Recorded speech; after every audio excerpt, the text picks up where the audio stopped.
Hello guys, this is Taukir from Studio Chanachur and this is my 7th fucking take trying to make this video. And yeah, so anyways, it's been a while since I tried to make something related to audio. So I thought let's make a quick video and show you guys a new cool trick that I learned by accident. Yeah. So today I'm gonna show you how to get your really clicky kicks to cut through the mix using distortion.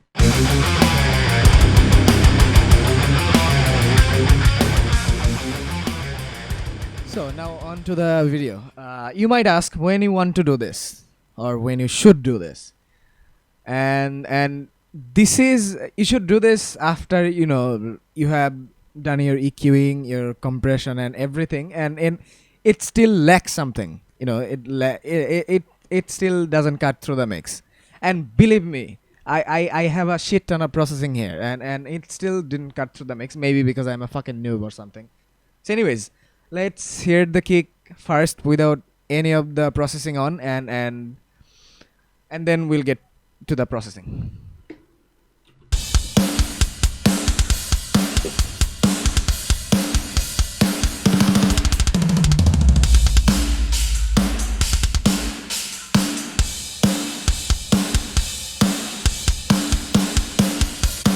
So yeah, it sounds really bad.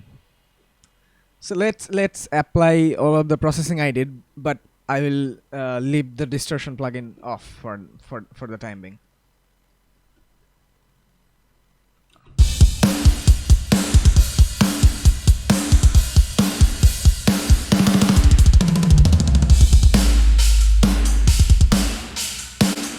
So yeah, that's how the kick sounds after all the processing I did, and using EQ, some harmonic lowered enhancer or something. I forgot what it's called.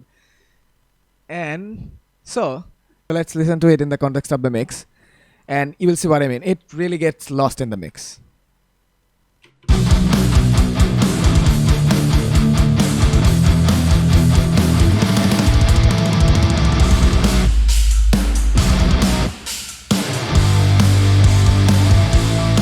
So yeah, it's like you can sometimes hear the attack and you sometimes cannot.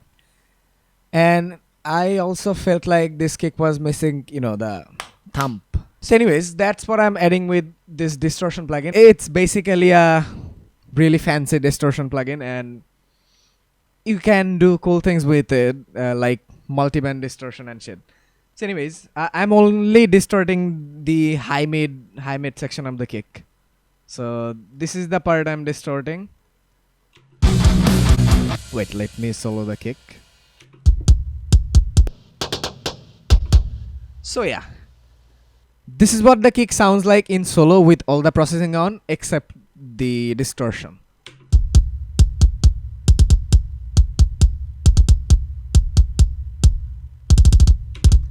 And then if I engage the distortion, it's gonna be a bit exaggerated, but bear with me here.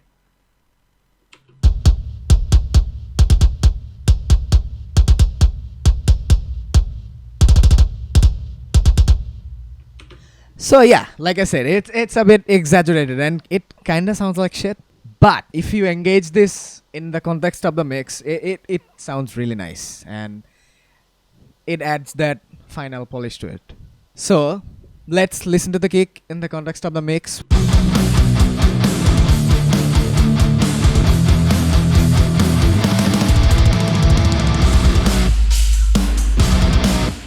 And this is without the plugin, but in the mix.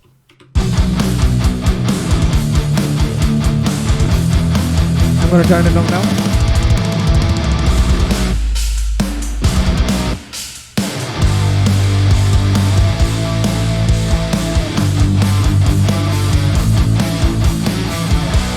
So yeah, it really does add that final touch to it. Let's see what I did with the distortion plugin. Now this is the exciting part. There are a couple of different types of distortion you can use in this plugin, and I am distorting the mid band mainly. So I used saturation, heavy saturation, and I'm sort of only.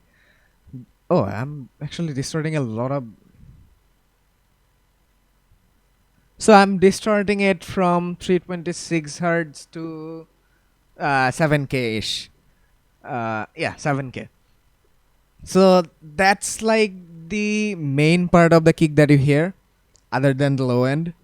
So that's what I'm distorting, and what distortion does is it brings out the good stuff, and the bad stuff kind of gets lost because the good stuff is also audible, if that makes any sense. So if the good stuff was here when you apply distortion, it comes up to here, and the bad stuff is here.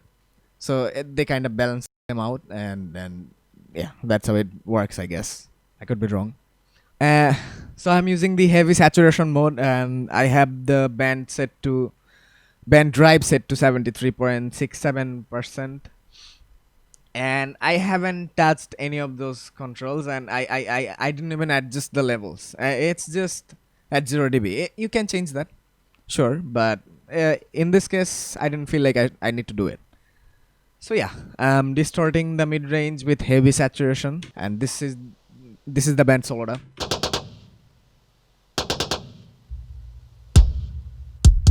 So yeah, this is quite a lot of distortion, and I'm also distorting the low end, just by not really distorting. I'm just adding saturation to it, just by a tiny bit. So the drive is set to like 20%. I think it's the default value.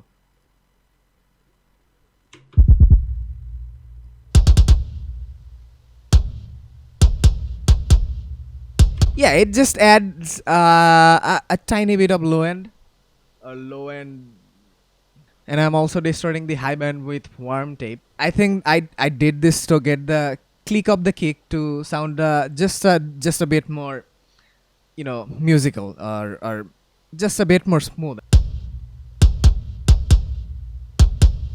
You could not do this if you wanted to, but I did it because I have plenty of tail in my body.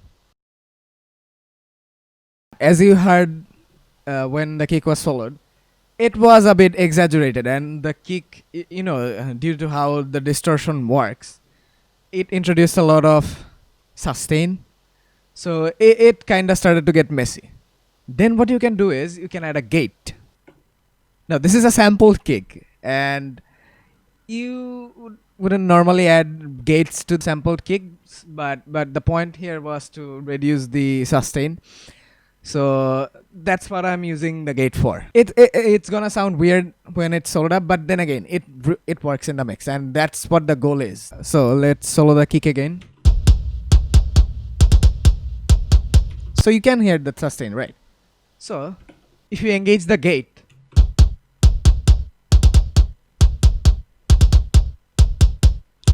it sounds choked, but trust me, it doesn't sound that bad in the mix. See.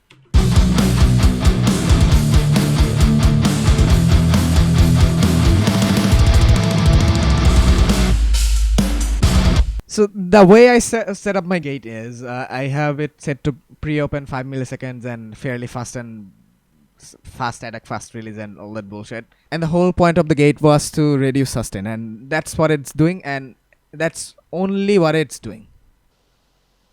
So yeah, that's about it.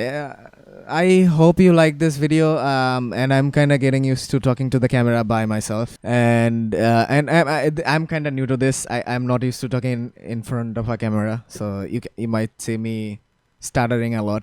I might say a lot of dumb things. I hope you guys don't mind. I'm just getting used to this. So yeah, goodbye.